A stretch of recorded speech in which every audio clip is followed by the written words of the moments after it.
শাহী গার্ডেনে আপনাকে স্বাগত। আর আমি শাহিদুর। আমাদের গাছের আবহাওয়ার তারতম্য ভেদে আমরা বিভিন্নভাবে পরিচর্যা করে থাকি। তো এটা ডিসেম্বর মাস, এই সময়ে আমরা অ্যাডেনিয়ামের কী ধরনের পরিচর্যা করব বা করা উচিত সেই বিষয়ে আলোচনা করব।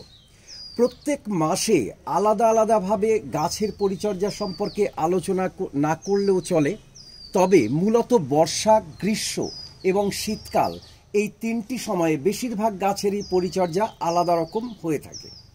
মূলত এই সময় অ্যাডেনিয়ামের ডরমেন্সি পিরিয়ড এবং এই ঘুমন্ত দশা বা ডরমেন্সি পিরিয়ড নিয়ে আমি 2-3টি ভিডিও অন্যান্য গাছ নিয়ে করলেও বহু প্রশ্ন আসে যে আমার গাছে ফুল আসছে বা ফল আসছে, তাহলে এখন খাবার দেব কিনা, জল দেব কিনা বা মাইক্রোনিউট্রিয়েন্ট। তো মূলত গাছের পরিচর্যার ক্ষেত্রে খাবার, কীটনাশক এবং জল এইগুলোই ডিপেন্ড করে গাছে কি ধরনের ফুল বা ফল আনা হবে, আর তার সঙ্গে থাকে প্রুনিং।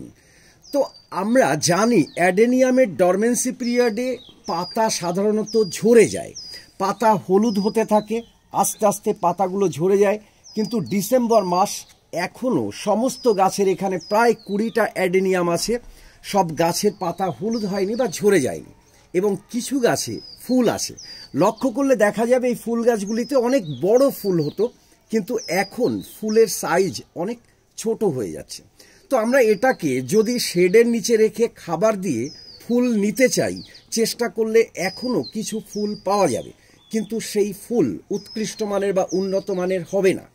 আগামী সারা গ্রীষ্ম ধরে বা বর্ষাকালেও আমরা ফুল পেতে চাইলে, অর্থাৎ শীতকাল বাদে যদি ফুল পেতে চাই, তাহলে একে রেস্ট দিতে হবে বা ঘুমন্ত দশায় তাকে থাকতে দিতে হবে বা ঘুমোতে দিতে হবে। যেমন আমরা অন্যান্য সময়ে অ্যাডেনিয়ামে জেনারেলি জল কম লাগে, সপ্তাহে 1 দিন দিলে চলে, কখনো 2 দিন দিতে হয়। কিন্তু শীতকালে একদমই জল দেওয়ার দরকার নেই যতক্ষণ উপরের মাটি সম্পূর্ণ খটখটে শুকনো না হয়ে যাবে। মূলত জল কম হয়ে গেলে কর্ডেক্স নরম হয়, তখন আমরা জল দিতে পারি। তবে জল দিলে অসুবিধা নেই, কম জল দিতে হবে, বেশি জল দেওয়া যাবে না। আর একেবারে পরিষ্কারভাবে কোনো উপায় নেই কোনো ধরনের খাবার দেওয়ার, বা খাবার দেওয়া চলবেই না এই সময়ে। খাবার দেওয়া প্রসঙ্গে বলতে পারি যে খাবার দিলে গাছ মরে যাবে এই কথা আমি বলছি না, কিন্তু মানুষের সঙ্গে অনেক পার্থক্য থাকলে গাছের মিলও তেমনি আছে। আমরা যখন রাতে ঘুমোতে যাই, আমরা ডিনার করার পরে মাঝরাতে উঠে আর খাবার খাই না, বা আমাদের শরীর তা খাবার চায় না। ঠিক তেমনি এই গাছ যখন ঘুমোতে যায়, তখন আমরা খাবার দেব। নভেম্বর পর্যন্ত খাবার দেওয়া যেতে পারে, নভেম্বরের 15 তারিখের মধ্যে লাস্ট খাবার দেওয়া উচিত। তারপরে কোনো ধরনের খাবার প্রয়োগ করা উচিত নয় যতক্ষণ বায়ুমণ্ডল অনেক বেশি উষ্ণ না হয়ে উঠবে, অর্থাৎ প্রায় ফেব্রুয়ারির 15 তারিখ পর্যন্ত আস্তে আস্তে গরম হতে থাকে। তখন আমরা এই গাছগুলিকে কাটাই ছাঁটাই করে খাবার দেব। এর মধ্যে কোনো ধরনের মাইক্রোনিউট্রিয়েন্ট বা নিউট্রিয়েন্ট দেওয়ার প্রয়োজন নেই, গাছকে থাকতে দিতে হবে। হতে পারে পাতা ঝরে যাবে এবং শিশির বা কুয়াশা পড়ে আস্তে আস্তে পাতাগুলো পুড়ে যাওয়ার ভাব হয়ে যায়, এরকম পুড়ে যেতে থাকে। যদি অত্যাধিক আপনার কাছে খারাপ লাগে, তাহলে আপনি কখনো কখনো ছত্রাকনাশক বা ফাঙ্গিসাইড স্প্রে করতে পারেন, না করলেও কোনো অসুবিধা নেই, কারণ এই ডালগুলিকে আমরা প্রুনিং করে দেব ফেব্রুয়ারিতে। তো সেই ক্ষেত্রে এই পাতা যদি পুড়েও যায়, সে নিয়ে বিশেষ চিন্তিত হওয়ার কারণ নেই, সমস্ত পাতা ঝরে যেতে পারে। আর এই অবস্থায় যতটুকু ফুল দেয় সেটাই আমাদের প্রাপ্য, বা আমরা পাবো, ফুল পেতে থাকবো। আর এই প্রসঙ্গে এই যে বীজগুলো দেখা যাচ্ছে, এই রকম বীজ এইখানে ছোট বীজ আছে, এই বীজগুলো থেকে যাবে এবং ম্যাচিওর হবে। আস্তে আস্তে যখন ম্যাচিওর হবে, অনেকে একটা প্রশ্ন করেন যে কোন সময় আমরা বীজ বপন করব। এই বীজ ম্যাচিওর হওয়ার পর আমরা ফেব্রুয়ারি থেকে অক্টোবর পর্যন্ত বীজ বপন করতে পারি, তবে সব থেকে ভালো হয় ফেব্রুয়ারি থেকে আগস্টের মধ্যে বীজগুলো বপন করা। এগুলো সংগ্রহ করতে হবে। এটা যেমন অক্টোবরে করা, যত্নের অভাব, দীর্ঘদিন বালিতেই আছে, কোনো ধরনের খাবার দেওয়া হয়নি। তবে এখন তুলে এগুলিকে শেডের নিচে রাখবো, কারণ এইগুলি অত্যাধিক ঠান্ডা আবহাওয়ায় খুব ভালো থাকবে না। কিন্তু এই ধরনের বড় বড় গাছ কোনো প্রয়োজন নেই শেডের নিচে রাখা, এইভাবে খোলা আকাশের নিচে রেখে দিন। আমার যতগুলো অ্যাডেনিয়াম গ্রীষ্ম, বর্ষা, শরৎ, হেমন্ত, শীত, বসন্ত সারা বছর বৃষ্টির জলে থাকে, রোদে থাকে, এইভাবেই থাকে। কারণ সয়েল যদি ঠিক মতন তৈরি হয়, তাহলে বর্ষাতেও আমাদের একটি গাছেরও রুট রট হবে না। একদম ছোট গাছের চারাগুলো যেমন দেখালাম বীজ থেকে তৈরি, এইগুলো এখানে আবার 10টা চারা ছিল, একটা অন্য কাউকে দিয়েছি, তো এখানে 9টা চারা আছে। এগুলো আগস্টের শেষে তৈরি করা। কর্ডেক্সগুলো খুব সুন্দর হয়েছে, শুধুমাত্র কোকোপিট এবং ভার্মিকম্পোস্টে বসানো, এবং এই গাছগুলি খুব সুন্দর আছে, একটি পাতাও নষ্ট হয়নি, খোলা আকাশের নিচেই আছে। এগুলিকে ফেব্রুয়ারিতে রিপোর্টিং করব। যে কথা বলছিলাম, ছত্রাক কুয়াশার জন্যে যে শিশির পড়ে সেগুলোর জন্য এই ফুলগুলো খুব দ্রুত নষ্ট হয়ে যাচ্ছে এবং পুড়ে পুড়ে যাচ্ছে। তবুও আলাদা করে ছত্রাকনাশক দেওয়া হয়নি। যখন বাগানে সমস্ত গাছে ছত্রাকনাশক দেওয়া হয় তখন আমরা ছত্রাকনাশক দিতে পারি। তো যে ছত্রাকনাশকের কথা বলছি, মূলত এইখানে আমি বোধহয় বলছি যে কোনো ধরনের পরিচর্যার দরকার নেই, কিন্তু এই কোনো ধরনের পরিচর্যার দরকার নেই এটাই একটি পরিচর্যা। কারণ আমরা এই সময়ে অতিরিক্ত খাবার, জল এগুলো যদি দিতে থাকি তাহলে গাছের ভালোর থেকে খারাপ হবে। তাই এই শীতকালে প্রথমত জল কম দেব। যখন প্রচণ্ডভাবে শুকিয়ে যাবে, এই গাছ খুব সহজে জলের অভাবে মরে না, তখন কেবলমাত্র জল দেব।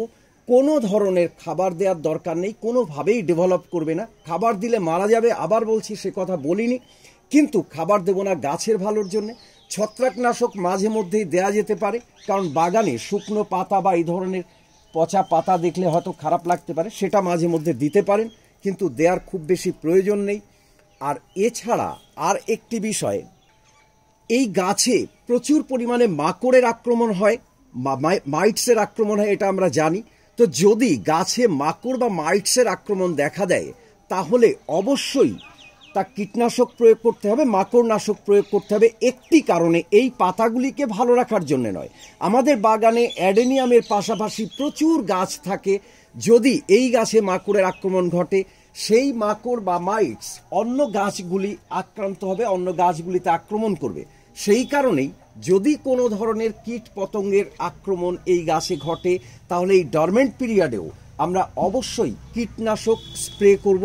আর খুব সাধারণভাবে মাঝে মধ্যে যে নিম অয়েল স্প্রে করা হয়, সেই নিম অয়েল স্প্রে করলে তো খুবই ভালো। আর এই প্রসঙ্গে আরও দু একটি কথা বলবো, যেটা অনেকগুলি ভিডিও আছে কিন্তু প্রশ্ন আসে যে কখন প্রুনিং করব।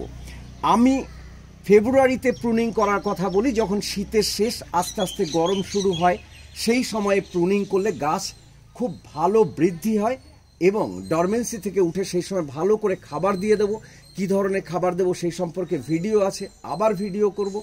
এবং সেই সময়ে প্রুনিং ছাড়া আরেকটা প্রুনিং অনেকে করে থাকেন ডরমেন্সির আগে।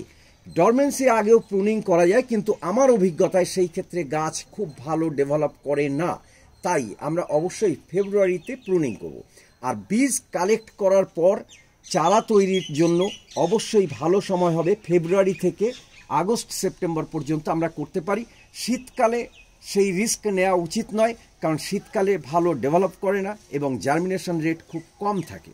এই কারণে আমরা ফেব্রুয়ারি থেকে আগস্ট সেপ্টেম্বর পর্যন্ত আমরা এই বীজগুলি থেকে চারা তৈরি করতে পারি।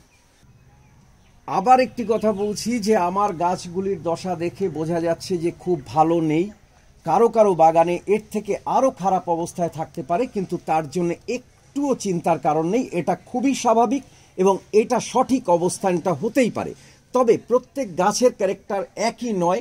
এক একটা গাছে, কোনো গাছে এটা যেমন সবুজ ভর্তি আছে, ফুল আসছে, ফল আছে, তেমনি কোনো কোনো গাছের আবার পাতা হলুদ হয়ে গেছে, পড়ে গেছে। তো এরকম থাকতে পারে, যে ধরনেরই থাকুক কোনো অসুবিধা নেই। কোনো ধরনের খাবার দিয়ে এগুলিকে আরও সবুজ করার চেষ্টা করা উচিত নয়।